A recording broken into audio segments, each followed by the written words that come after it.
Now on Grid Tonight, if Christian Horner was fired by Red Bull, why was the longtime CEO and team principal let go, and will it impact Max Verstappen's future with the team?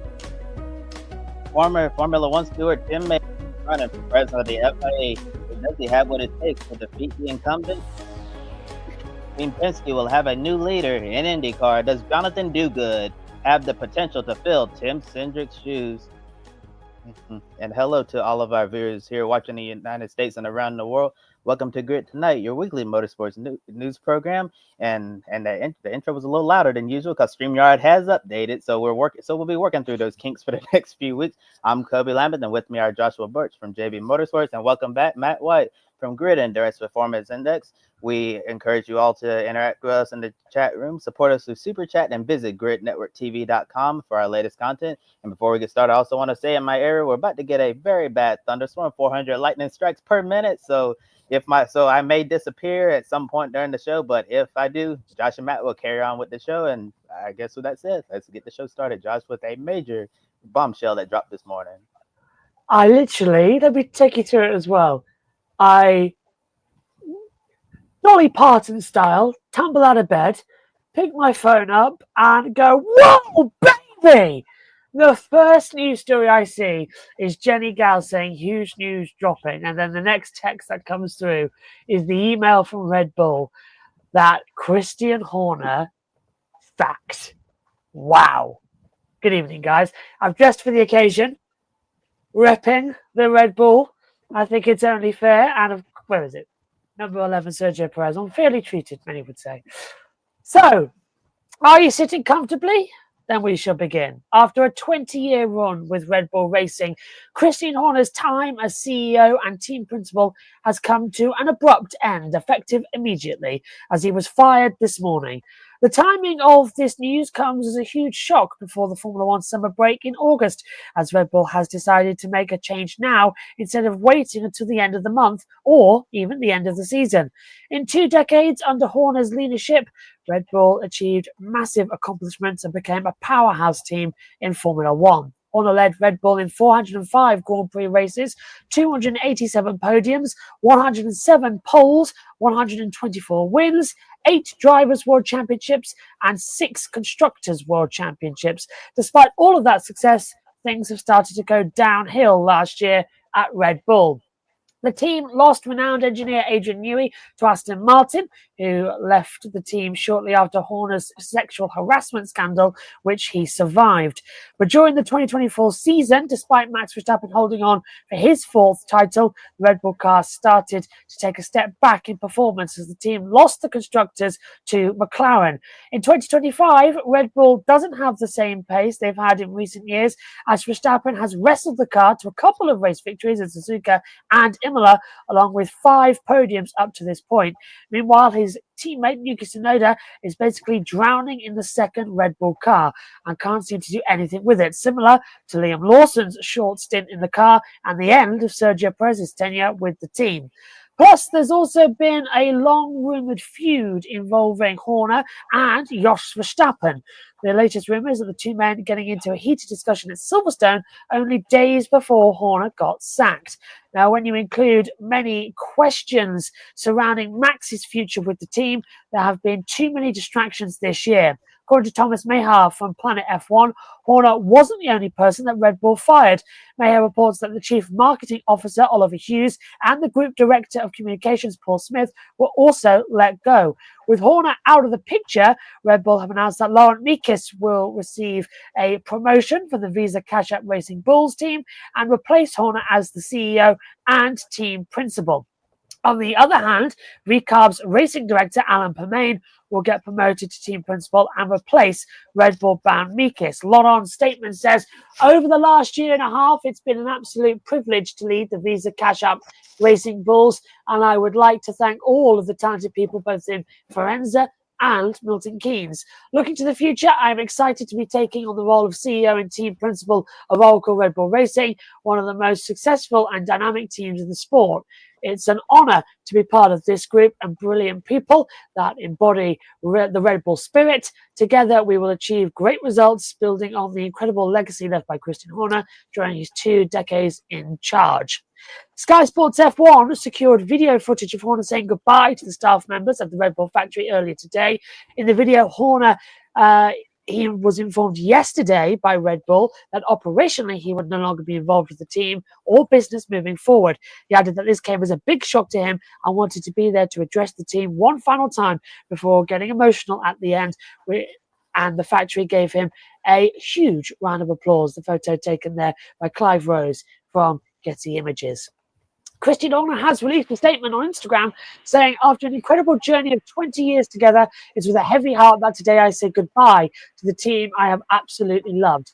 Every one of you, the amazing people at the factory, have been the heart and soul of everything that we have achieved. Win or lose, every step of the way, we have stood by each other as one, and I will never forget that. It's been a privilege being a part and leading this epic team, and I am so proud of our collective accomplishments and you all. Thanks to the amazing partners and fans who enabled us to go racing. The supporters helped grow the team from its humble beginnings to a F1 powerhouse that laid claim to 6 Constructors' Championships and 8 Drivers' Championships. Equally, thank you to our rivals with whom there would be no racing at all. You've pushed us, challenged us, and enabled us to achieve accolades we never dreamed possible. The competition has made every victory sweeter and every setback an opportunity to develop and grow. Formula One is a sport built on relentless ambition, passion, and respect. The rivalries have been fierce, but the mutual drive to innovation and raise the bar is what has made this journey so special. Well, Kobe, let's start with you on this one. Are you surprised or shocked by Christian Horner getting fired, the timing of it all, and a big thing we should really focus on, can Laurent Mekies help Red Bull get back on track? I'm shocked by it all, Josh. Like I said on our private chat this morning, I said, "What on earth have I woken up to?" I was thinking about turning back over and going to sleep because I thought it was some crazy dream that I was having. Because I never expected that they would get rid of Christian Horner, especially at this point in the season. If they would make a change, I thought it would happen, heading into the summer break or anything like that, or at the end of the season, not in the middle of the season with just a couple of more races to go before we get into the summer break. So yeah, it was a massive shock. I think everyone across the motorsports world was shocked. It doesn't matter if you're just an F1 fan only, if you are a NASCAR fan, an IndyCar fan of MotoGP supercars, if you follow F1 as well, I think that you have to be completely stunned by this because this is an earth-shattering announcement that they're going to get rid of Christian Horner, the one man who they had lead Red Bull the last 2 decades and achieve all of its success and turn it into this powerhouse team over the years. Many race victories, World Drivers' Championships, Constructors' Championships. Christian Horner has truly built Red Bull into what it is today, and he deserves all the credit for that, regardless of what you may think of him as a person. And when you think of him as a person and obviously the scandal that was going on last year, when he survived that, I was thinking if Christian Horner can survive a scandal like that, then he can potentially survive anything. So I thought, honestly, it would be close to impossible to get him out of Red Bull. And I guess Red Bull figured out that it was time to move on from him. And it's going to be interesting to see how Laurent Mekies is going to do with the team moving forward. And I think given all the turmoil, and controversy that surrounded Christian Horner, especially with the team falling well short of the expectations, it seemed like Red Bull felt like that they needed to basically fire the general manager / head coach, and it's time to get a new voice in there. And maybe Laurent Mekies can try to get this team back on track, because the firing Christian Horner, I honestly did not expect that we would be talking about this tonight. We were looking for a top story for tonight, and we definitely got one with this news, because this is just insane that this even happened. I also got some comments in the chat. Adam Limerick says that when you heard the news about Christian Horner, your jaw dropped. Same right here. And you said to me, Red Bull is getting ready for 2026, and I know they're not winning the Drivers or Constructors Championship this year. Yeah, Adam, I think that's pretty much a lost cause at this point for Red Bull, because 2026 is going to be a big year for them, because they're going to be having the Ford power unit come into play next year. So a lot of changes, and also Jonathan Wheatley, he's departed Red Bull as well, and and now he's the team principal at Kick Sauber, and they've also lost some other key members of their organization too. So lots of changes at Red Bull, and make you wonder if Max is on the way out, and we'll get to that in the future. And Adam says on that topic, you don't think Max is going to come back to Red Bull in 2020 as well? Where he goes, I have no clue. And you also included, that's the same thing, saying after this news today, yeah, it's going to be interesting what happened to Max Verstappen. We'll definitely get into that in a moment. What do you think, Matt? Well, first of all, good evening, guys. Happy to be back, but I wouldn't have missed this news even if I was still in my sick bed as I was last week. Second of all, Josh, it was 10:30 our time when this news broke. What were you doing still in bed? I've been at work for 2.5 hours. I will explain. I stayed up watching Doctor Who. I sort of got down a rabbit hole of watching David Tennant specials, and it was 1:30 in the morning before I finished. But it's only because I was working on Wimbledon, so all my my brain won't switch off until very late. So I'm sort of losing time thanks to Wimbledon. I had a text from a friend that said Horner out at last, and then went, what? And I went straight to, well, obviously all of the news sites and social media, and went, oh, this is real. Yeah, much like you, Kobe, stunned at this. Thank you, Red Bull, for having this happen on a Wednesday and not tomorrow morning, because we like things when they happen on Wednesdays, because that means we get to talk about them on the show and they're fresh in our brain. Thursday morning means we have to wait a week. Slightly biased, I know. What does this mean going forward? Well, I mean, huge. I mean, as you say, Kobe Christian, he's been the sort of founding member of that team that's left, really. Everyone else has fallen by the wayside. Of course, drivers come and go, retired, whatever. And as Josh documented, Jonathan Wheatley and Adrian Newey and other key members of the team that have moved on over the last 2 years, 18 months or so. The pieces of the puzzle have not been there, and this is the last one to fall, I guess, which we'll get to. Is Laurent Mekies a stopgap? I kind of feel like he's been vaulted into this position after, what was he, chief strategist at Ferrari not so long ago. We all know how well that was going.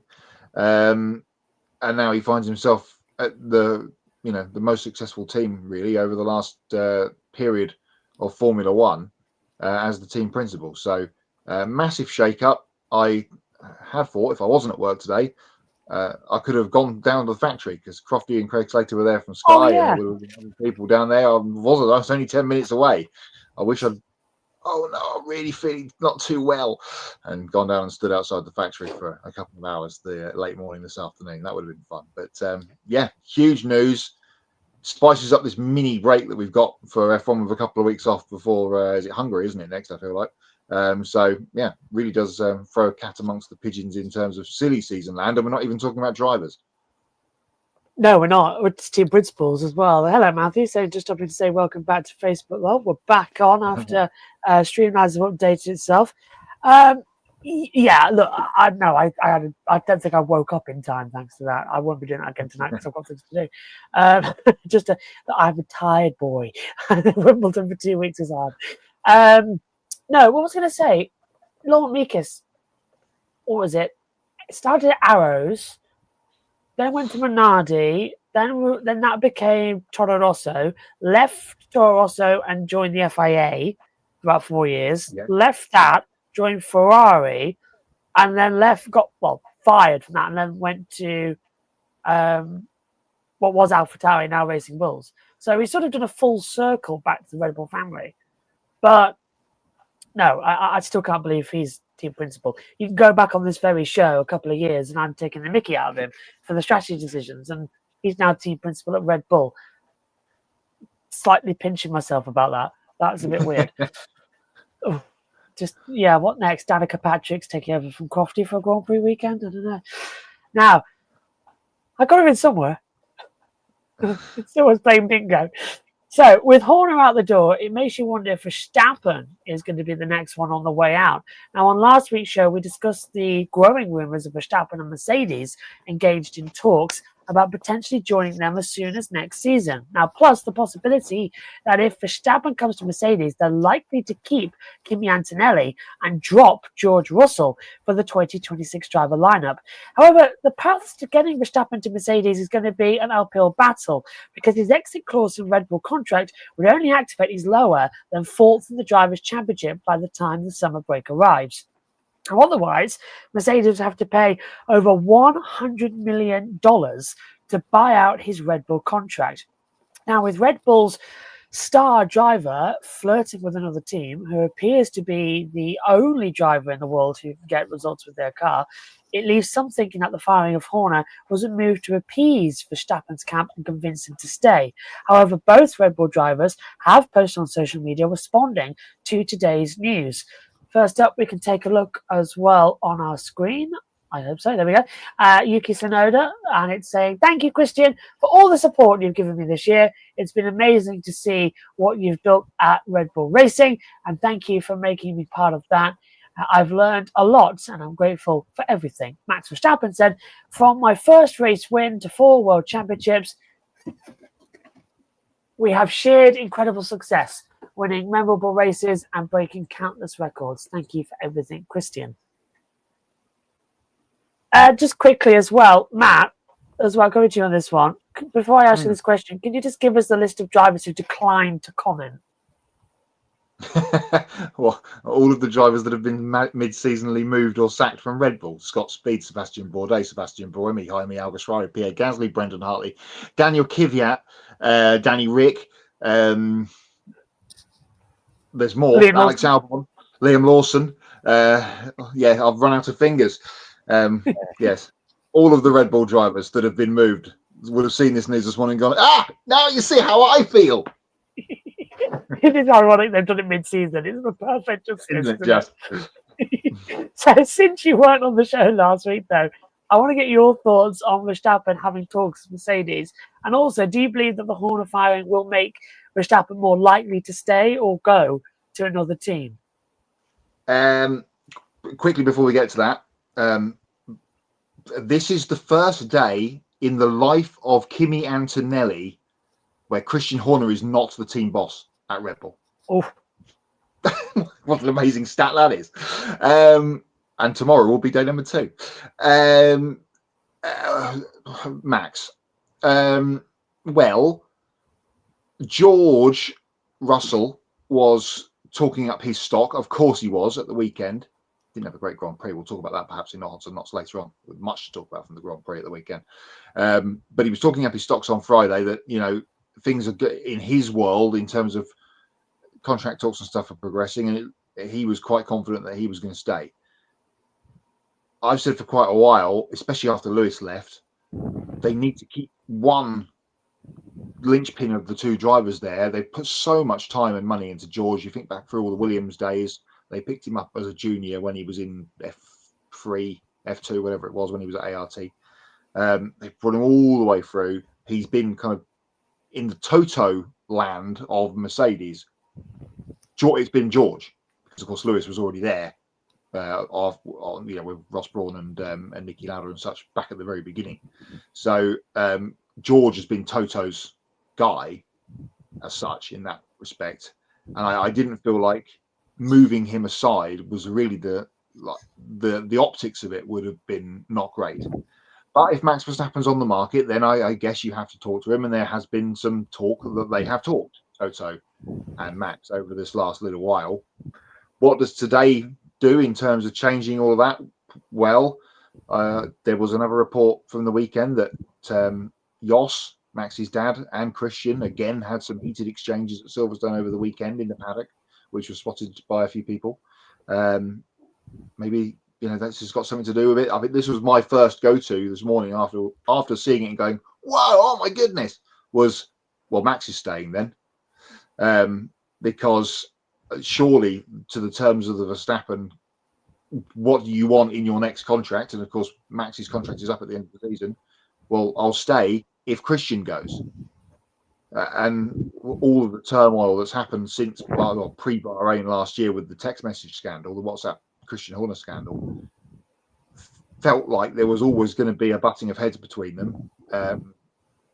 thinking back when you were talking about Max's wins, when Christian's come on the radio to him on the cool down lap and said, "Oh, great job, Max," like he would normally do. Max has always been a bit, yeah, thanks. Hasn't been like really excited to talk to him, and it's always seemed like to me that since all that happened, there's been a bit of a grey area between the two. What will Max do if this is what turns out that now he's going to stay? I guess we'll find out probably summer breaky time, I would guess. Once this is all calmed down, then they can get around the table with the proper heads of Red Bull, the Red Bull company rather than the Red Bull team, and get this contract done. How will he and Mekies get on over the next little while? Obviously we wait to see what happens with that, but to me it feels like that's the thing here that's happened is I'll stay, but you need to make some changes above me, because the way things are going at the moment, I'm not confident that anything will change going into this new rule cycle as well that we've got coming in next year, which is massive. And if they're going to make changes, now is the time to make the changes, bring in some new people, get their feet under the table, and then get themselves ready for a full attack again at both championships again next season. Yeah, I think this could really go either way, Matt. It's really hard to read this situation this way and that way. But at some point, this is all going to come to a head, and we'll finally get our answer. If what we've seen reported is true, about a rift between Jos Verstappen and Christian Horner, I guess this could be seen, as Josh said, a potential way to appease to the Verstappen camp. Be like, this is the guy that's causing all the frustration and issues. I say we get rid of this guy, bring in Laurent, and see if he can try to lead this team to new heights. Then maybe Max Verstappen will stay in 2026 or beyond, or maybe it could be the other way around, that Max Verstappen potentially on his way to Mercedes, and they're frustrated with Christian because end up losing Max to the rival team. But we just have to wait and see what happens there. I think it's super hard to tell whether Max is going to stay or go, but we've been following this the last few weeks, and we're certainly going to be following the next few weekends as well. As Formula One returns in 2 weeks' time, have this mini 2-week break before we get on to the 3-week summer break. A lot's going to be going on. I know a lot of people thought we're going to have a quiet period, but it's been nothing but quiet. It's been a lot of silly season stuff going on. I brought Satan's sister in. Hello, Megan. That means you're Satan. Oh, yeah, I didn't think that one through, did I? Okay. We do have 2 more siblings, so That's true. one of them can be it. Let's put Kellyanne as it. Now, I brought her in. I just gave her a shout because Matt's stats made me think logically here. We can also count it to Oliver Behrman as well. But Megan, would you just care to tell us when you were born? 2005, April 30th. So this is the first day in your life where Christian Horner has not been team principal at Red Bull. No. Yeah. I haven't told her that stat either. No. Yeah. All of my life. All of your life. Why has that man been in charge of Red Bull all of my life? What? Yeah. That's boggled your mind, hasn't it? I couldn't wait until Spa practice 1 to tell you that. I couldn't. Yeah. 20 years. Strange but true. When did he?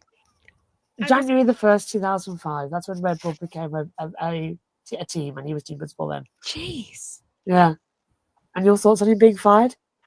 Hooray. And also, what in the world took that man to be fired? I mean, if last year didn't make him be fired, what did now? What couldn't money save him from? That's a good point, actually. What couldn't money save him from this time around? Now, is it, just quickly, Max Verstappen, we've talked about it.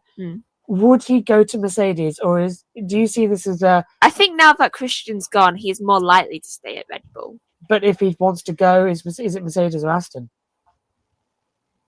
Because he's now got 2 very good choices. In fact, I'd rather say he's got 3 good choices. Mercedes. He may be fond of Adrian Newey's cars, but I don't want him to take over possibly Fernando's spots. You're not going to get rid of Lance, is he? Yeah.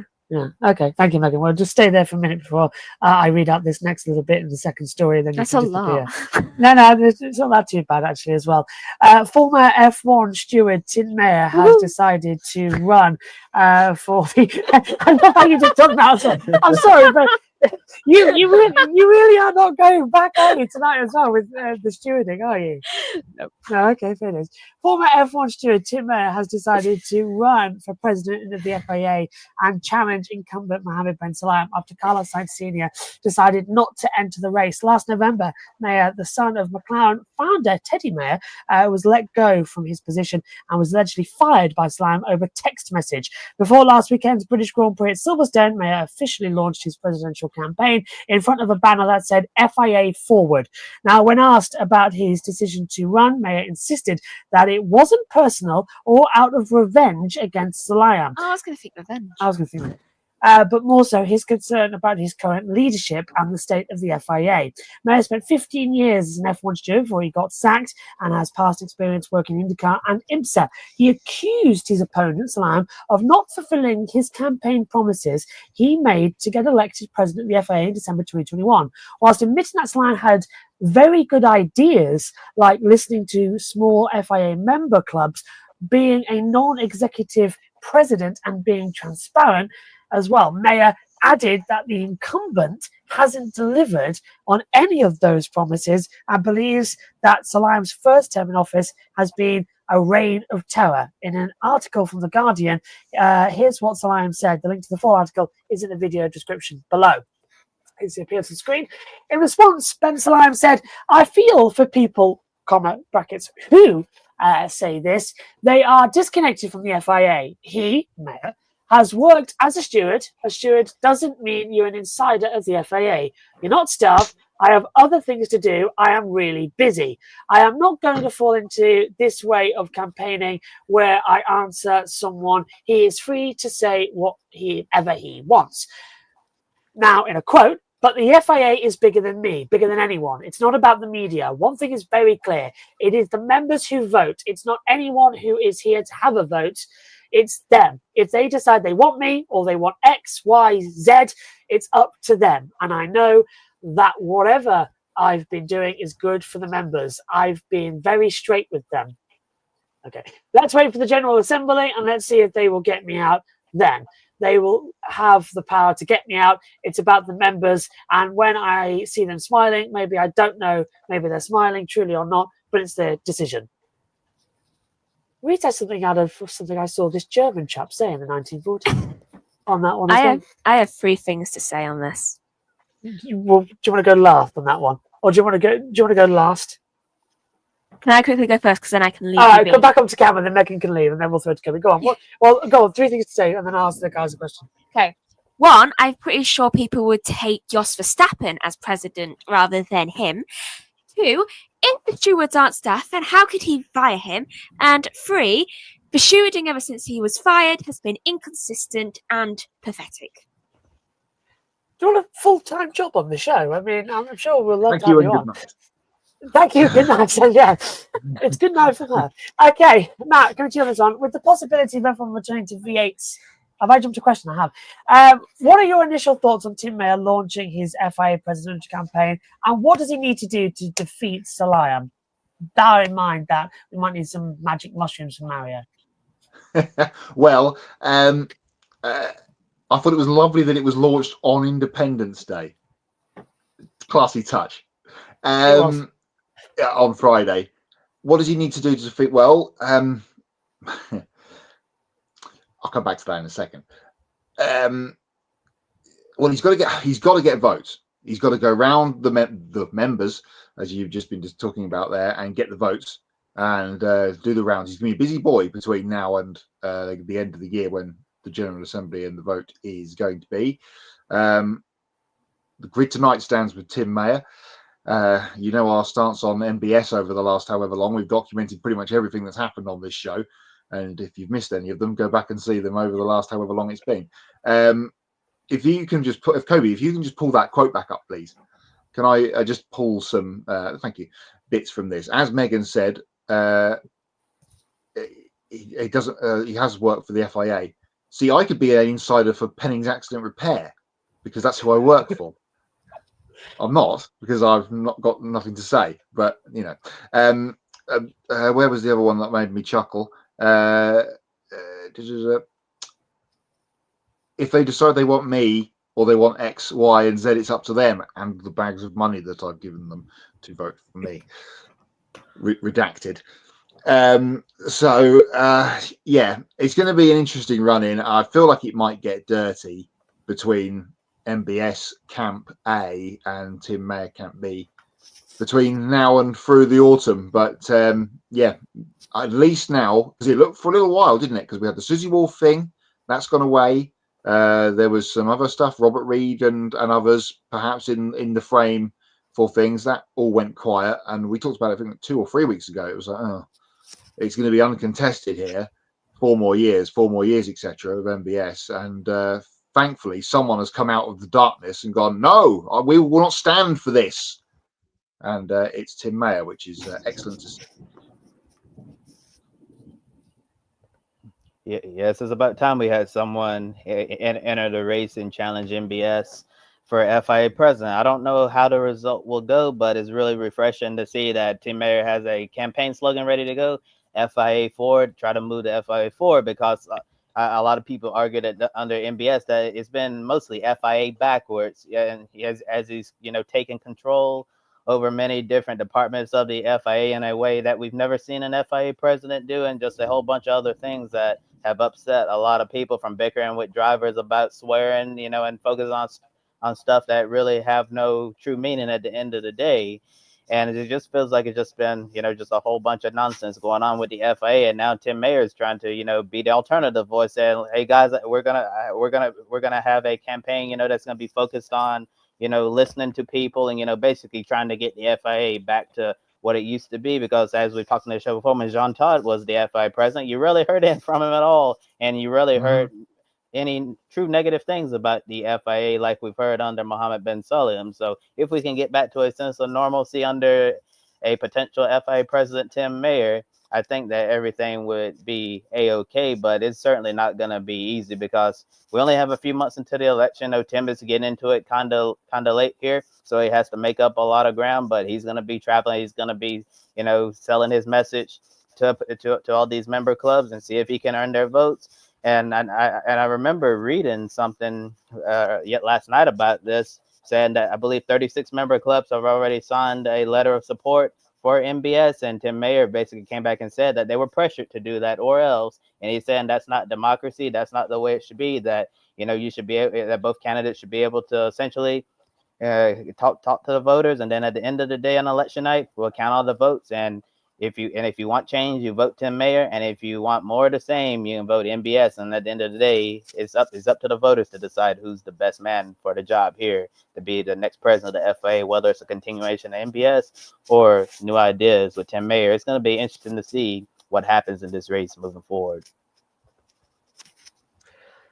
I think I speak for everybody that says, Tim, you have everybody's vote. Everybody. The thing is, how it works is, as I've explained on the show before, it's not in the members, it's actually the Asian and Middle Eastern that have the most power to vote in a president in the FIA, which is daft when you think about it, because they're not the ones with the largest motorsport clubs. The UK, Europe, they are, America. It's not how it works. So Mohammed Ben Sulayem has sort of abused that fact with the Middle East and Asia. And that's sort of the corruption charges and allegations that have been brought against him in the past couple of years is. And we've explained it several times on the show before as well. It's getting a bit ridiculous having to try and repeat it. But if the FIA forward, having read their manifesto, it looks incredibly good. And one of the things that you have to do is, in order for you to submit your presidency candidation, you have to have all of the FIA roles filled by people. And if you look, quite a lot of them have been people who've been sacked by Mohammed Ben Sulayem. So it's not a revenge filter. It's more as Tim's getting back in the people who know how to do the jobs, who are unlawfully fired, as they've said themselves, and we've read quotes of them over the years on the shows. So I think time's running out, and I think what I'm about to say next is proof that Mohammed Ben Sulayem might be feeling and just saying any old rubbish in order to try and convince people to vote for him. Where have we heard this before? It's seeming very familiar if some senile dictator just sprouts out anything about getting something that everybody wants to see, and then remarkably it then disappears despite repeated saying that it's been on the table for months. Evening, President.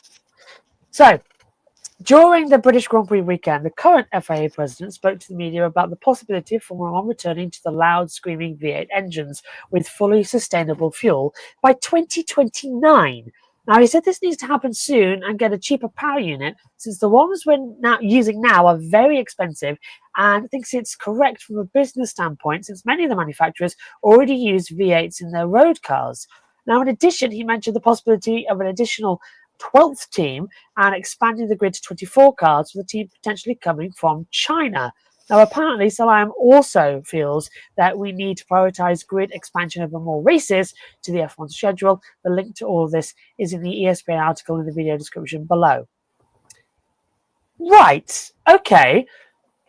Saying literally anything to get people on side. So, if we have to take it at face value, because we would all love the return of loud, screaming engines, Matt, starting with you, would the possibility of F1 returning to V8 engines by 2029 and then adding a 12th team excite you? Or is this just MBS being the typical politician making big promises in an election year, and I'm getting tired of this? Well, to be your previous comment as well, remember last time someone entered the race in an election quite late, it didn't quite go so well for them against a tyrannical tyrant who then ended up winning. So good luck, Tim. Yes. What will happen if I win the election versus what people want? Oh no, look, this is what's happened here. Not extending the F1 calendar, yes. I agree with that. We're already at too many races now. So yes, everyone wants Formula One. You know, much like a few years ago when everybody wanted Formula E. That's gone well. Everyone wants Formula One. The calendar's too stacked. We are at full capacity already, if not over. So yes, that's a tick. But just to say we want V8s, we're going to go back to V8s. Well, you're not. The teams have spent so much money on infrastructure and the like on the hybrid system, and of course as I mentioned previously, we were talking about Red Bull. We're about to go into yet another different, slightly, not too much, but a slightly different engine formula going forward. You're not going to get them to change again and go backwards. Yeah, granted, we love the screaming V8s back with some biofuel, a bit like in the IndyCar sort of world-ish, apart from they've obviously got the hybrid, which doesn't make too much difference. But we'd love to have the screaming V8s back, but we're not in that world anymore. People still clamoring for things that are never going to come back. This is not just in motorsport, but just in life generally at the moment. A lot of it going on in the social media world. So especially, yes, playing to the crowd, whether it will of course happen or not, very much a different story.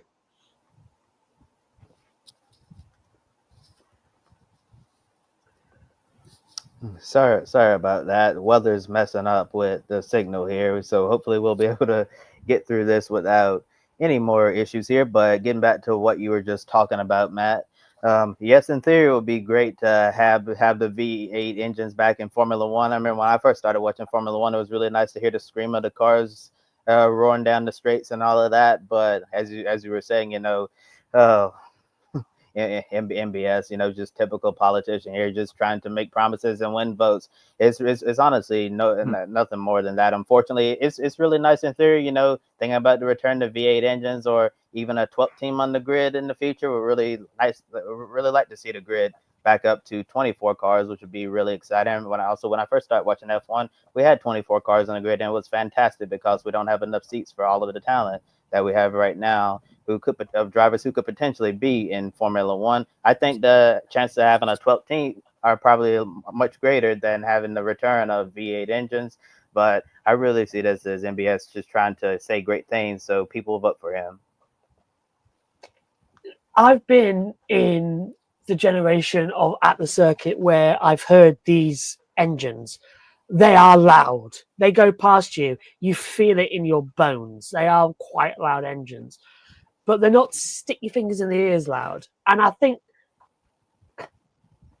there's not too dissimilars now to hearing them live and hearing them on television.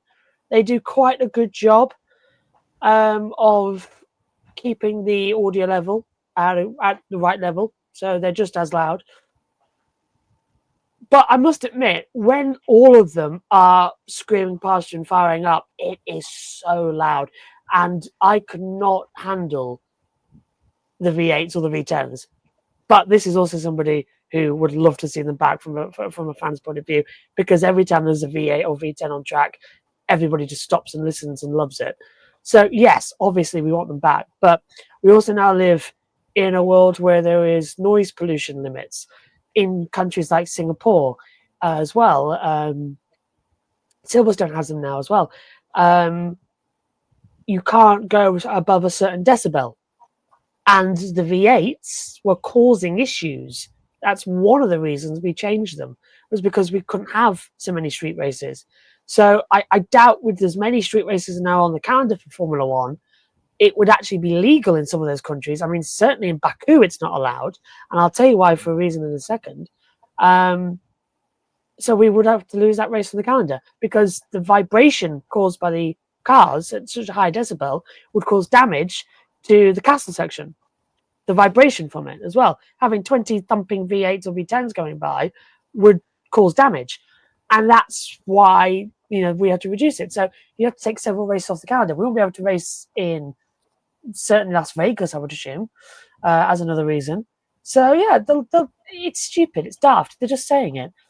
If they can ever get it sorted, then yeah, but it's never going to happen. If anything, I would say a V6 engine without the turbocharger and whack it up as much as it can go with synthetic fuels. That's how we should really go. Plus, also, Matt, you know as well as I do how loud the V4s have been. They've been fantastic. So it's about what you have in the engine that muffles them, and that's why F1 struggled, and they're taking out. I can't remember. It's the heat unit, isn't it? Next year, that's taken out. That's going to unmuffle it a little bit. So they will be louder next year anyway. It's a bit daft. Remember when we went to this Formula? When was it? 2014, wasn't it? It was, oh my goodness, it's so quiet, and they gradually brought some of the noise back to appease basically. Quickly before we move on, 12 team mentioned over the last 2 years of this show. When we've not been talking about the shenanigans of the FIA, what's the other thing we've been talking about throughout? Cadillac Andretti. Cadillac Andretti 11th team. And all of the hand-wringing that's been going on between all these teams about, oh, don't take our money away. Oh, yes, if you vote for me, we're going to have a 12th team. It's not going to happen. Absolutely not going to happen. All of this stuff about Cadillac that we've been talking about for the last year has been an absolute shambles, and the team should be ashamed of themselves, frankly, and I've said that before. Are you gonna roll another one in? Absolutely no chance. Good luck with that one. The only way into Formula One now is dead man's shoes. That's the only way in. You're not going to get in because the teams are really angry that they sort of got forced into having to accept the Cadillac deal. And we were hearing rumours about certain ex-people in Formula One starting a 12th team coming up, and you go, yes, but no, you're not going to get in, not without jumping through so many hoops. And even General Motors can't get in. This is also something I want to pick up on.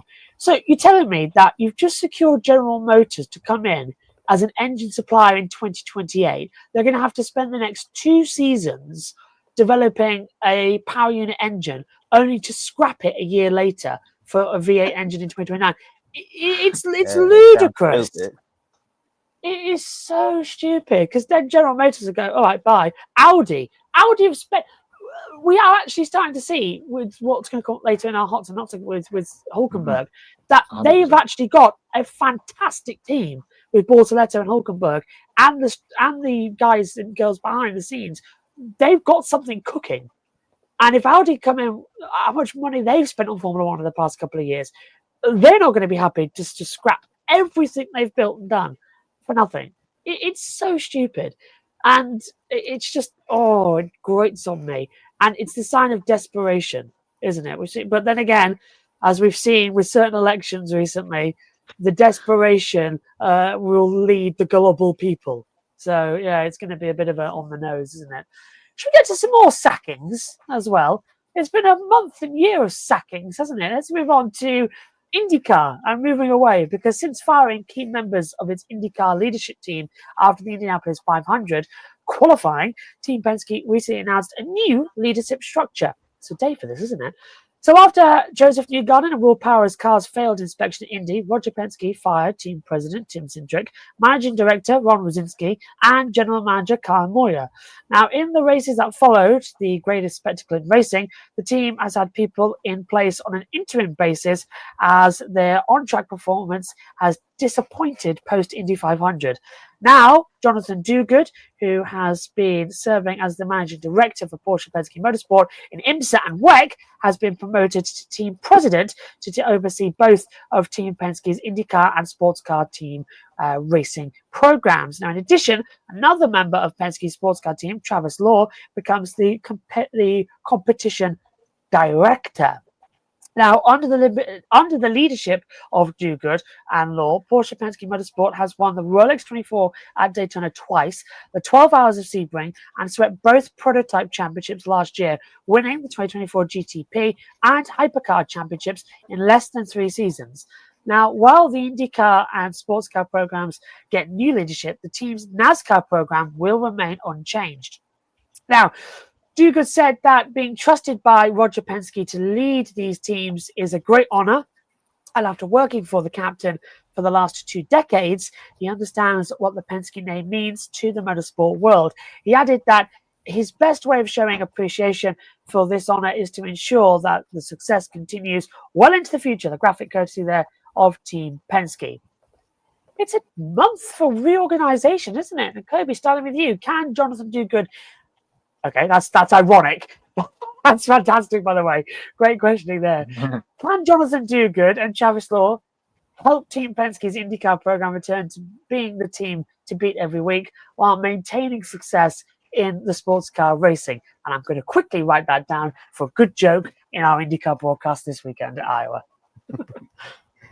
I think Roger Penske found the best possible people within his organization to get this IndyCar program back on track, because Team Penske, it's surprising that we're 10 races in, and Honda's 10-0. Chevrolet still has not won a race this year with one of their teams, and Team Penske still hasn't won a race in 2025 in IndyCar, which is really surprising that we haven't seen that by now. And as I said on the wrap-up show, I think if it wasn't for what happened at Gateway, Team Penske probably would have won that race, and Chevrolet would have been on the board with 1 victory. And they're going to Iowa Speedway this coming weekend, a track that Joseph Newgarden is really good at, and Will Power and Scott McLaughlin should be strong as well. So I think that it's a really good opportunity for Team Penske to finally get their first IndyCar winner 2025 in the Hawkeye State, and having Jonathan Duguid, Travis Law lead your program. Looking at their accomplishments in the sports car team, Porsche Penske Motorsports, I'd say they've done a pretty good job in a few seasons, and I imagine their leadership is obviously transition over to IndyCar, and I think they'll do a great job. I don't know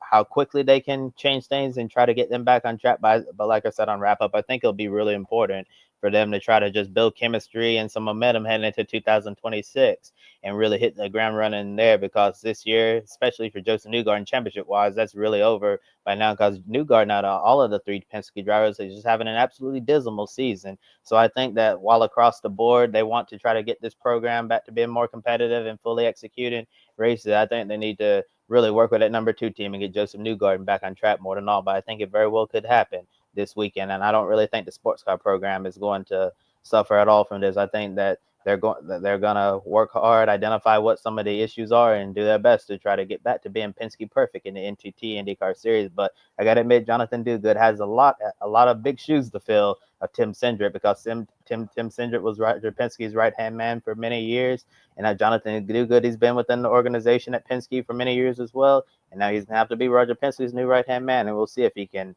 step up to the occasion.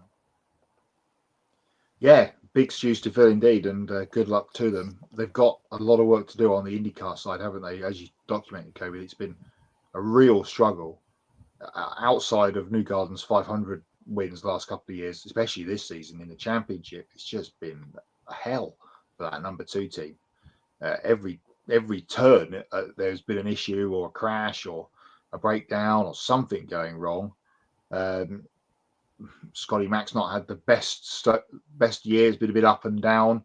And of course, Will Power, in his last year of his contract, he's trying as best he can to get re-signed. So you look at the three Penske pillars, the sports car stuff going really well. Okay, BOP and WEC's not really fell their way this year, but in IMSA it's been very strong, as Josh told us, with Sebring and Daytona victories, and they won at Long Beach. They won the first 3 races, didn't they, of the year, with Tandy and Mazza. NASCAR going really well as recently, of course, with Blaney and Logano picking up championships, and they're both kind of in position at this midway point of the season to be strong again in the second half. And then, the IndyCar's just dropped off a cliff. So they really need to get that in order. I guess that's probably the first port of call for this new organisation going forward. But as you said, they come to a really strong track for them this weekend at Iowa. We know how good Joseph Newgarden is there. So if there was ever a track that you needed, if you were Joseph Newgarden to come to turn your season around, it would be this one. And he's got double chances, of course, this weekend, which we'll talk about in a little while when we get to pick a winner. Absolutely. Well, in a week that has been crazy for firings and changes and ups and downs, it's time for a bit of consistency. After being a video last week, it's back to live. Here's the latest from the Grid Replay Update with Matt White. Thank you, Josh. Another busy weekend of Grid Endurance Performance Index racing across the world this weekend, with 3 big racing meetings. And we'll start in Germany with the DTM, because they were at their street track of the year at the Norris Ring at the weekend. Jordan Pepper getting his first DTM victory. He's in the gold and black Lamborghini there on screen. He won on Saturday. Thomas Preining, former champion, getting his 3rd win at the Norris Ring on Sunday in the Grello Porsche in race number 2. Second race of the weekend was at Imola, which we scored from there. There's Preining there in the Kuss number 91. At Imola this weekend, the 3rd round of the European Le Mans Series, which will be big for the scoring when we get to that in a little while. The race was won, a red flagged race after a big accident, but they got back going again, by the VDS by Panis Racing team on screen there. Oliver Gray, Charles Malaysia and Esteban Masson, the winners overall and in the Prototype 2 category. In Pro 2 AM, it was a win, a big weekend for TF Sport. Sorry, that is the LMP3 car. So let's do that. That's the CLX Motorsport car of Paul Lanscher, Adrian Klossmile and Theodor Jensen. They've won all 3 races in LMP3 so far this season from the 3 races that they have started.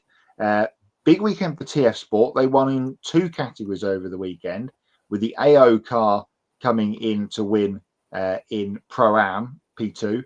PJ Hyatt, Dane Cameron and Louis Delatraz, the winners there. And in GT, they also picked up the victory with Hiroshi Koizumi, Rui Andrade and Charlie Eastwood there in the Corvette.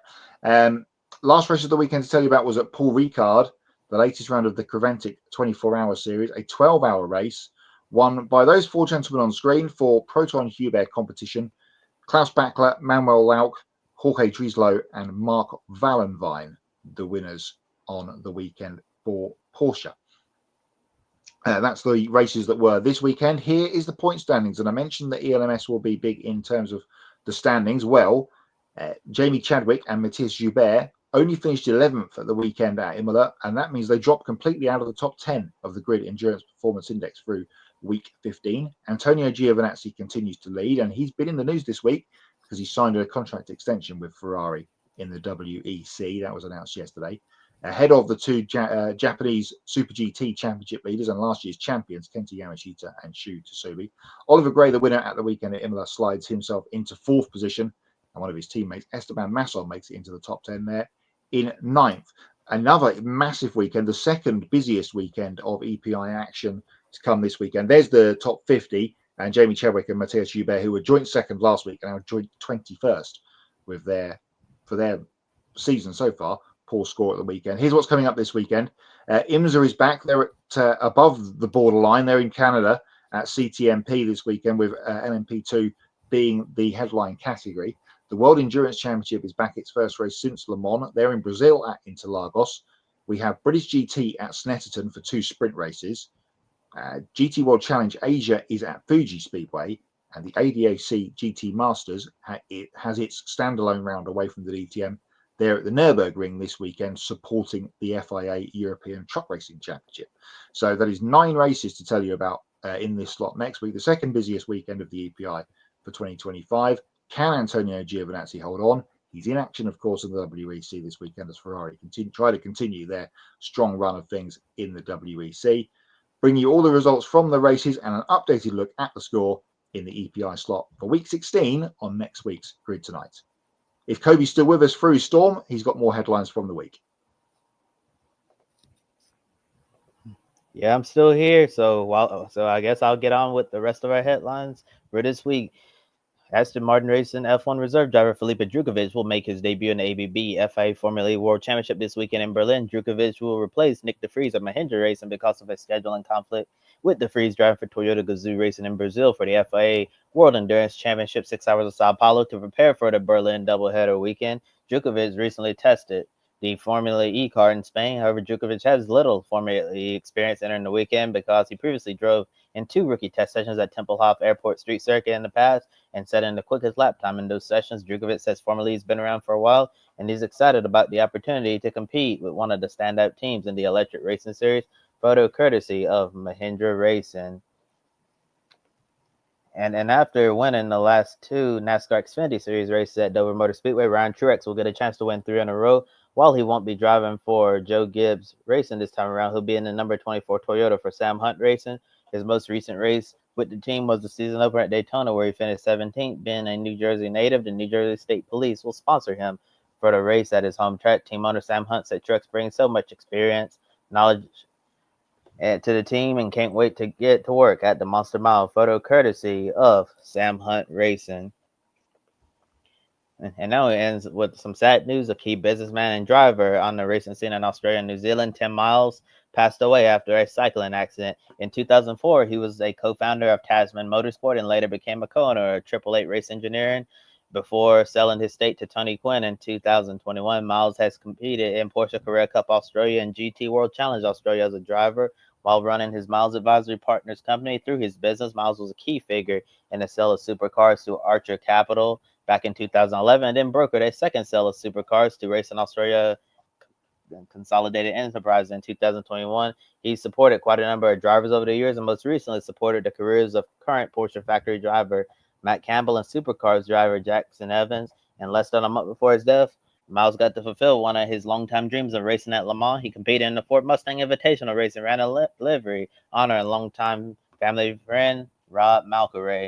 And also had some reaction from some drivers from New Zealand here. As you know, Scott McLaughlin said, really shocked to read the news of Tim's passing. He was a huge supporter of my racing as I came up through the ranks, as well as many other Kiwis, and in love to his friends and family during this time. Rest in peace to him. And then Shane Van Gisbergen, after he won the Cup Series race in Chicago, he said, thinking of Tim Miles and his family today, brilliant Kiwi racer, think he would have enjoyed that race.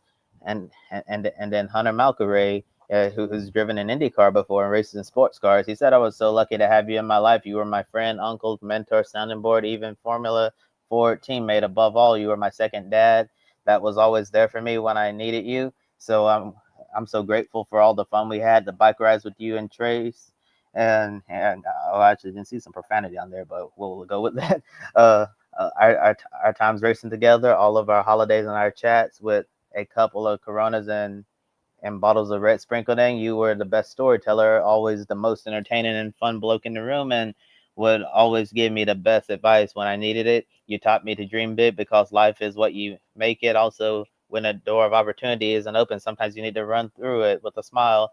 I looked up to you so much for your insane work ethic, desire for success, and everything you achieved completely from your own 2 hands. I hope you knew how much I appreciated, respected, and loved you, and still do. There is so much more I could say, but I love you, Uncle Tim, and thank you for everything. We're completely shattered, although the void in our lives can never be filled. We will push on with life like you would want, flat out at 1,000 miles per hour to the fullest, and with a smile on our faces. You will never be forgotten. I'm thinking every day of Trace, Kaylee, and Aaron. So that from young driver Hunter Malcaray there, as Tim Miles was a very special member of his family, and may Tim Miles' memory be a blessing.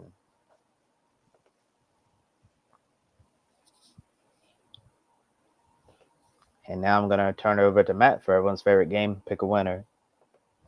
Yeah, valet Tim Miles, who's been an absolute legend in that part of the world for a very, very long time, as Kobe documented.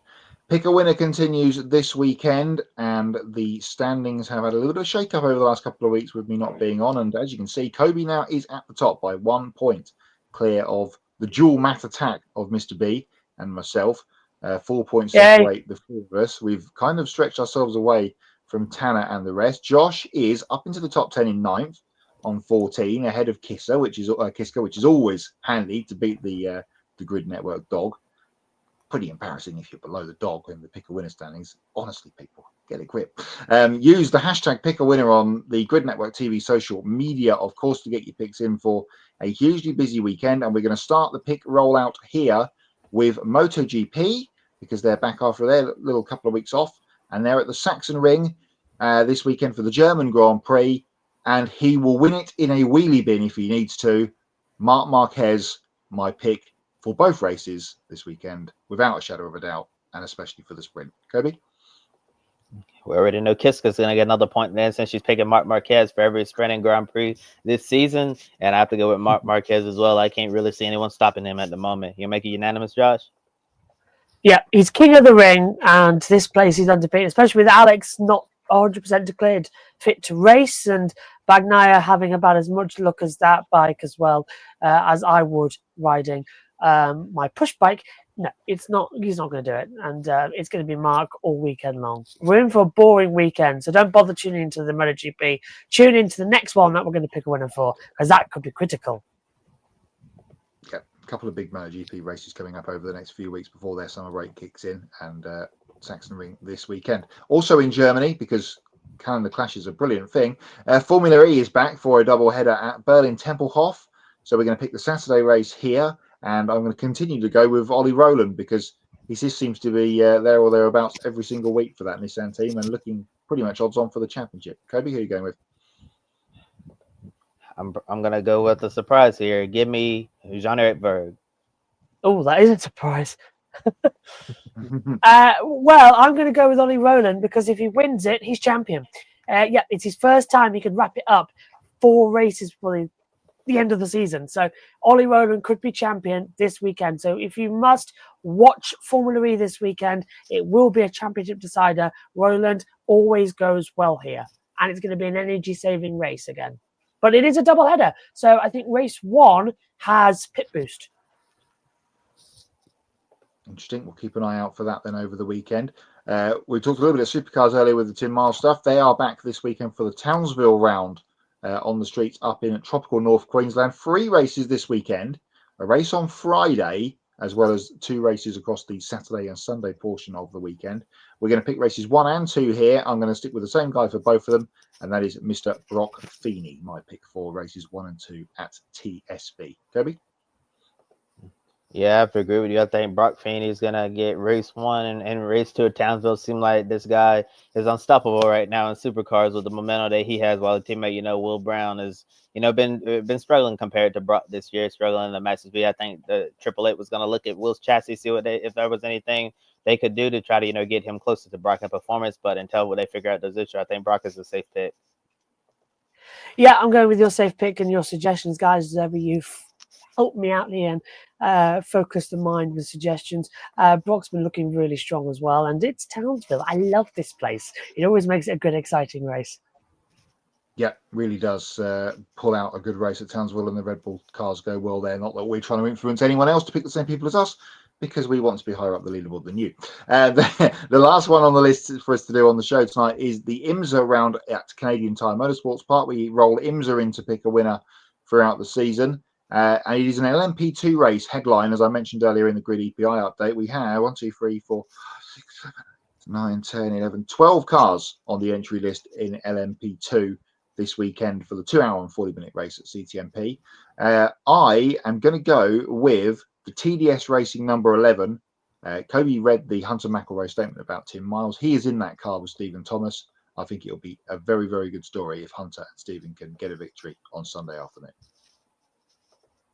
Yeah, I think that would be really cool if Hunter Malcolm and that team's able to win, especially after what happened to the late 10 miles. I think that would be great. But I'm gonna go with the team that brought in a GTP driver for this event. I think the number 22 United Autosports entry of Dan Goldberg and Tom Blomqvist went overall in Canada. Which LMP2 team you got, Josh?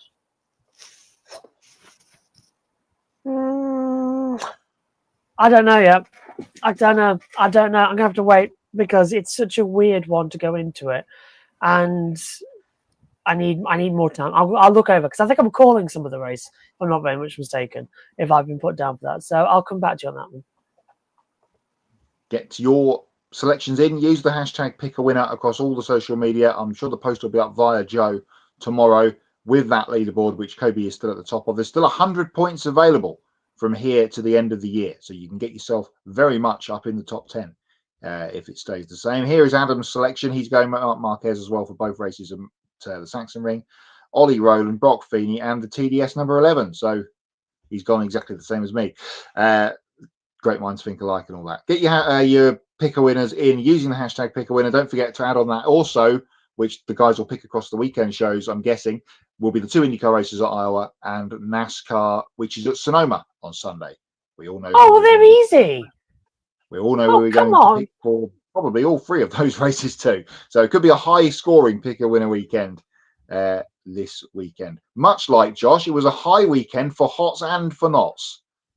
Yes, it really was. And I've been waiting for this because it's been really good. I just want to pick up, actually, before we fully dive into it, news from Martin Brundle on the Sky F1 podcast as well. And if you want to see it, it's about 16 minutes and 40 seconds in. He gives us some very sad news, is that Christian's former partner, Beverly, tragically passed away 8 days ago.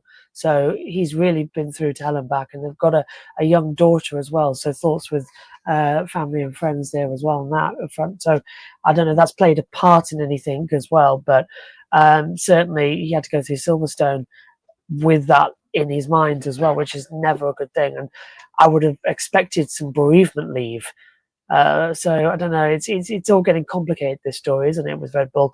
I'm sure more will come to light, but Martin giving us that information was certainly made my eyes go wide when I had a quick look on Twitter when Kobe was doing his statements as well. But yes, getting into hots and nots, it was a brilliant weekend, wasn't it, at Silverstone?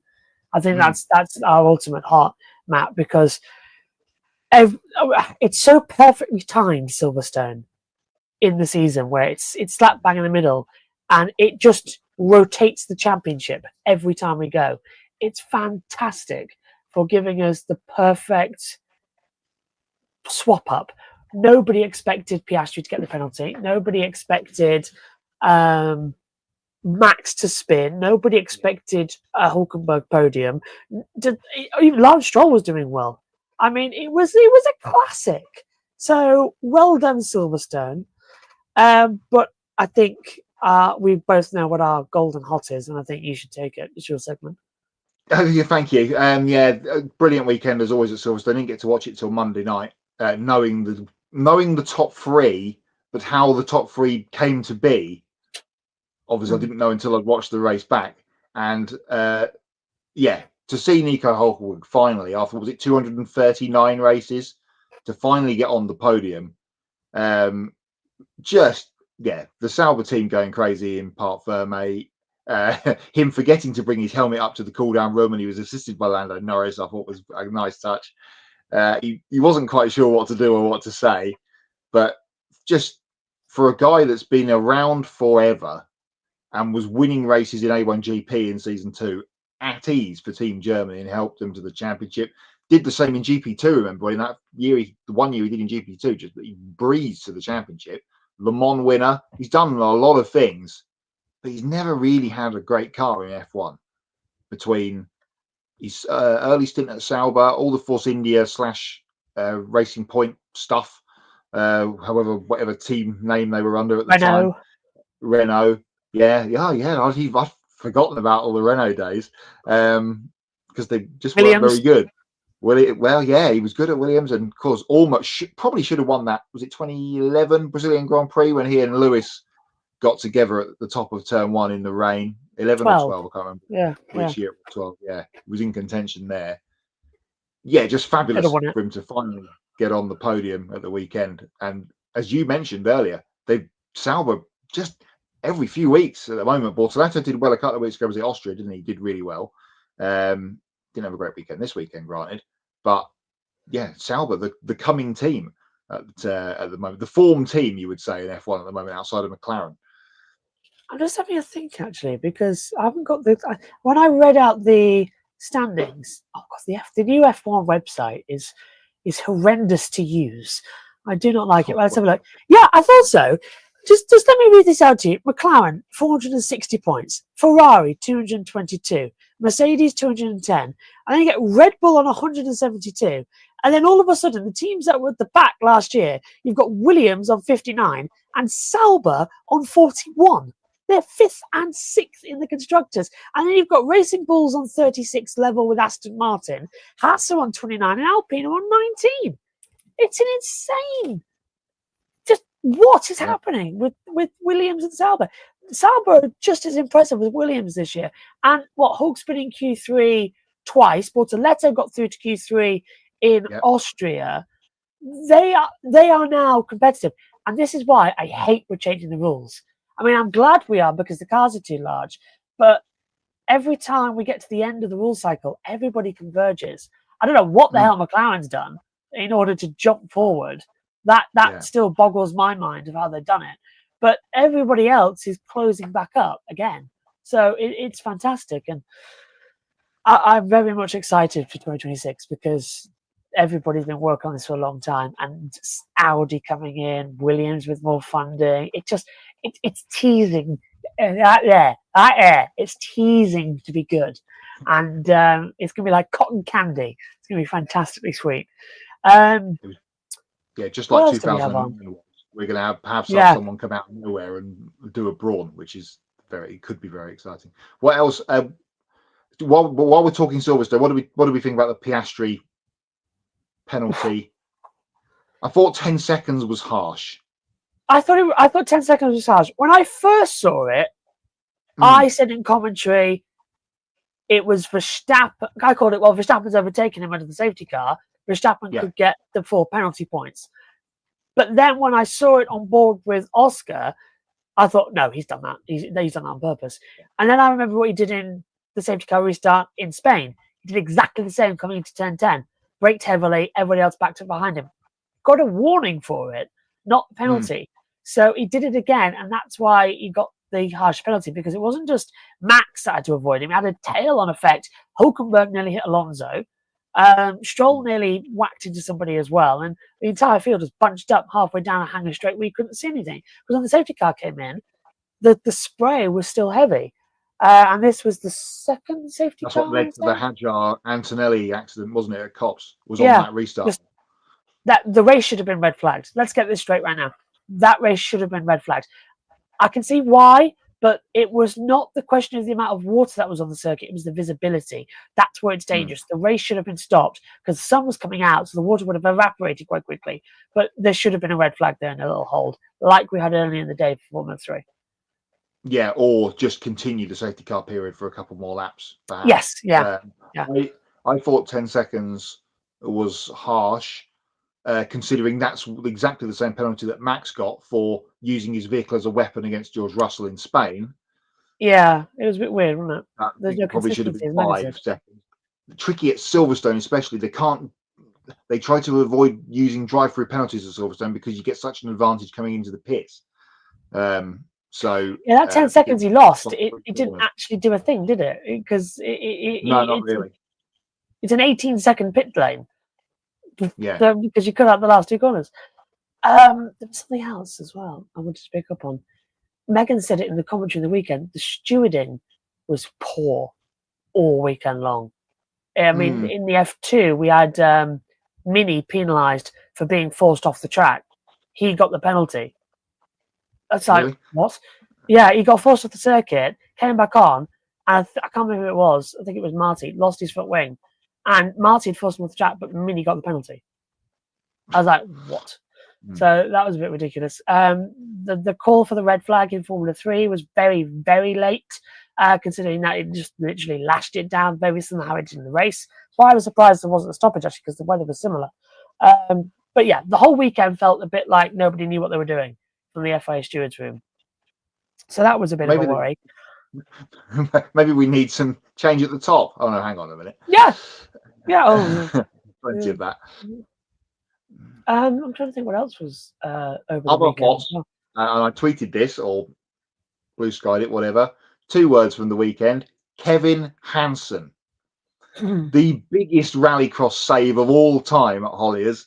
Down the hill in the wet, lost the rear, and he just pointed it back in the right direction and carried on. The best 360 continue you'll ever see. It was Colin-esque, wasn't it, in terms of how he got was a little bit. You remember when he rolled at the X Games, it just continued. It was a bit in the same vein. It was beautiful. I saw that clip actually, and I was like, "Yeah, that's good. That's how you do it." And it makes you want to watch more rally, doesn't it? Because I think rally drivers are the bravest drivers, aren't they? They are the ones that really put their neck on the line. Ask Robert Kubica, who still to this day says, "If I could, I'd do rally," even after his accident. So it's how much it gets under your skin. I want to say SVG as a hot. Yes, that was my next one I was coming to. Yeah, I'm glad you're on that because he dominated the weekend, and I'm fed up with people saying, "Oh, he doesn't deserve to be in the playoffs." He's a full-time driver. You've got road courses on the calendar. You've got road courses as well in the playoffs. He deserves to be there. So, yeah. Agreed. I was obviously going to come to this if any of the regular viewers were shocked that I hadn't mentioned SVG, and we've done an hour and 16 minutes. Brilliant weekend for him. What's that now? 4 wins from 5 races on that racetrack, and the only one he didn't win, he got taken out while in contention last year in the slippery conditions, was crashed into in the cup race. Again. Oh, but he's so far down in the point standings. The rule is you win and you get in, and you've got to be a full-time driver. He's there to do a job. He's doing the job. He's still got 2 more chances to pad his points this weekend at Snowburn, in a couple of weeks at the Glen, and then there's the Roval in round 2 of the playoffs. He could go to the final 4 easily, very easily. And as I said, if you're going to have a go at SVG, you have to have a go at Joey Logano, who did exactly the same as him last year. I suppose. Yeah, I suppose so. This is how you win. Similar. This is the rule set. They've laid this down. They want to make it more international, bring in some people to come and do it. Here you go. I don't really see what people's problem is. Yes, he's very, very good at this, but it's up to the others to be better. And even in the first portion of the race, before McDowell had his throttle cable break, he was just cruising behind him. No problem at all. There's no point going flat out now. We've got however long left. Hot to Darrell Waltrip's Vortex Theory. That came back into play at the weekend when it looked like in the background of Chicago the world was ending with the fog bomb that suddenly appeared over the city. But there was motor cars going around the racetrack and it stayed away. I thought for sure there was a fire. I thought there was a fire. When I first started, I thought, oh my God, there's so fire. Because the caution came out, we didn't know what it was for. And all of a sudden, the helicopter shot cuts to, how on earth did that fall off? I just had one of my laptop chargers fall off the side of the thing. It's like, we didn't know what the caution was for. An ambulance had to cross the circuit per spectator. But it goes yellow, and all of a sudden we cut to a helicopter shot of downtown Chicago with massive smoke billowing out. I was like, oh, we've got a fire. And then it was like, no. It's just the fog. I was like, my God. But yeah, it did look like something out. I said it looked like our War of the Worlds. So, day after tomorrow or something. Yeah. Fantastic. Do you think, here's a question for you. Has Chicago done enough this year in a dry race to keep a spot for next year? I think yes. Because I quite enjoyed it. Yeah, no, it was good. I've enjoyed all 3 of them. And strangely, being an SVG fan, I think it should stay. There's all this talk about San Diego. I think there is room for 2. Shouldn't be any more than 2. But I think there might be room for 2 street courses in the season, and they obviously need to get back out west. So get rid of one of the Bristols. Make San Diego happen. criminal. Well, But get rid of the Bristol. maybe Spring Bristol could be the one that carries the can if San Diego comes in. That's not going to happen next year, I wouldn't have thought. But for the year after, perhaps that might be the one that the domino that falls to get San Diego on the calendar. Or one of the 2 Atlanta races, even though Atlanta was good. But why do we need 2? Well, Atlanta after 2 weeks ago, he's now the best track on the calendar. So yeah, but I'd rather have only once. It's like I'd rather only have Atlanta once. Yeah, I know what you mean. But I'd move it. I wouldn't have Atlanta after Daytona. I would rather have Atlanta where it is now in the schedule, because I think that's more exciting than just after the Daytona 500. Yeah, put it in April or somewhere, so it's a bit separated. No, don't swap it. Put like Phoenix or something, because Phoenix isn't hosting the season finale, is it? Next year, so move it around. No, it'd be Homestead next year. Yeah. Hopefully what else we we don't have got? to wait as long as we did last year for the next year's NASCAR Cup Series calendar. Let's go through Adams. Hot SVG in Chicago. NASCAR returning to Bowman Gray for the Clash. Yeah, we haven't mentioned that. Coming back to the Clash in 26. Oh, yes. That was confirmed today. Lando Norris and Jack Crawford winning at Silverstone in F2. Yeah, Crawford taking it was a commanding win actually from Crawford, I must admit. He dominated that race. It was quite good from him. I've run out of hots and nots because it was a more hot weekend than not. I think, this weekend's probably going to be more I suppose we must mention the only not really. I haven't seen, but I'm guessing that Ben and Brandon talked about it on Monday night, was the Cody Ware caution accident at the end of the Cup race on Sunday, where they waited, and then threw the yellow. It wasn't going to change the result. I wouldn't have thought. Stranger things have happened, but that's obviously been talked about over the weekend by the rest of the team. So, let's not over that too much. Oh, other parochial not quickly, because this came to mind yesterday when I was setting up my Skybox for this weekend's recordings of television items. MotoGP on TNT. Good. Tick. World Superbike. Don't often clash with MotoGP, especially in the same time zone on TNT. Good. Tick. What else is on this weekend I need to record? Oh, Formula E. It's not there. Oh, I'll go to... Oh, the Tour de France is on. That's probably why. Oh, I'll go to ITV4. It'll be on there. No. They've got the Tour de France as well. So, Discovery Plus it is, but I'm still not behind on that. So I'll get to that when I get to it. I'm really annoyed because I don't know how I'm going to do the commentary. I am praying to the motorsport gods that my media login gives me. If you've got a Formula E media login, you can watch the races on there because you can get a media login. So you just log in and you watch the races. But it is so unreliable. It is ridiculous. So I am keeping my fingers and everything crossed that the stream, because we're now in Europe and it works well when we're in Europe, that I can watch the races like that, because it's the same as it would be on TV, not 30 seconds back, so I can do a commentary. I'm really hoping that's the case. Also this weekend, it's the Goodwood Festival of Speed. Yes, it is. So someone from work is going down for the weekend. It's always a great event. Been once. Need to go back again. I would have covered it, but we've got so much on this weekend with the finals of Wimbledon and everything. There was literally no device left to cover the Festival of Speed. But we will be doing the revival. You see. The revival. I love the revival more than the festival. Yeah. I love the revival more than the festival. Yeah, I'd love to go and get them. I've got the this weekend.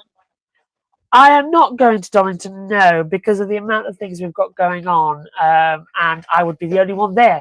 So it's kind of a waste of time for me going, sadly. So I don't get in the World Superbikes paddocks this weekend. Yeah, because Maddie is at Isle of Man, Simon's in Germany. Simon's the ring. Yeah, Lizzie is, I think, road racing as well, and Mal is busy at doing the race itself. So it'd only be me, and I would be needed here to cover the Formula E final, the Wimbledon final, the MotoGP, the Superbikes, and the 2 IndyCars. So it was simpler for me to stay. Yeah. Yeah. So yeah. Sadly, but yeah, I'm not actually too fussed because I was. To be honest with you, Maddie Patterson is the hardest woman to get hold of on the planet. As we take over to midnight, I just literally, I rang her yesterday. I've been ringing her for days, and I think, hey, where is she? There we go.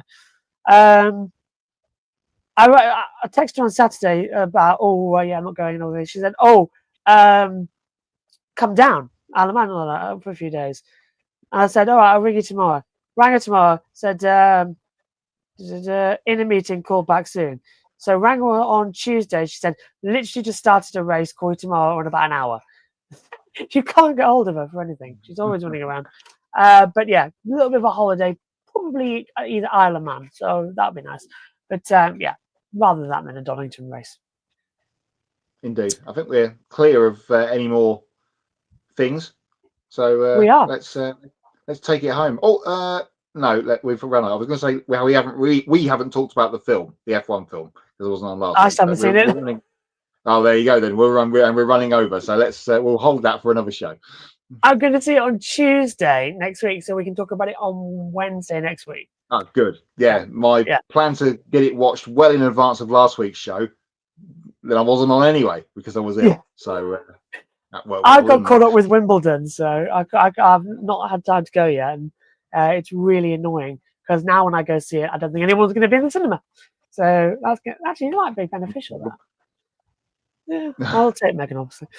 Okay, so taking a look at our upcoming schedule, stay tuned for Grid Live pre-race, our standalone show to preview the NASCAR race at Sonoma and IndyCar at Iowa. Sunday Grid Live wrap-up is 90 minutes after the NASCAR Cup Series race at Sonoma. Tuesday night now is the Grid Encore at 7 p.m. Eastern, recapping the Xfinity and ARCA West races at Sonoma and Indy NXT at Iowa.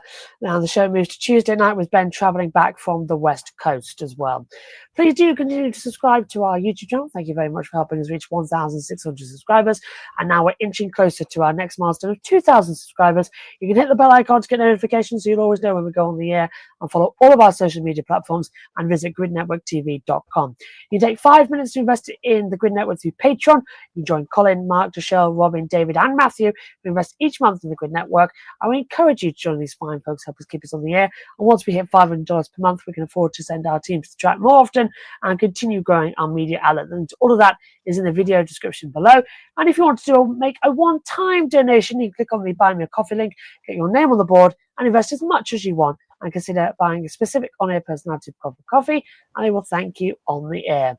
For Kobe Lambeth and Matt White for the Grid Endurance Performance Index, I'm Joshua Birch. Thank you very much for watching. We'll see you next time. Bye-bye.